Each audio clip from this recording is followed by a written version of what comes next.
Ih, jahat amat tuh.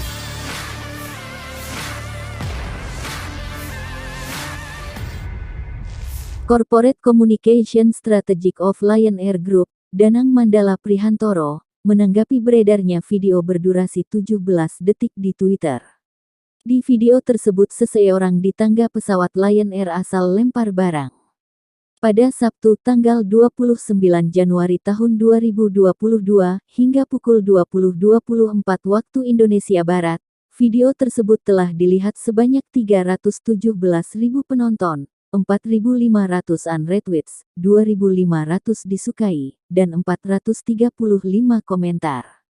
Video tersebut diunggah oleh akun Twitter bernama @sugarisbawah_dev pada Sabtu tanggal 29 Januari tahun 2022. Namun tidak dijelaskan video tersebut direkam di bandara mana.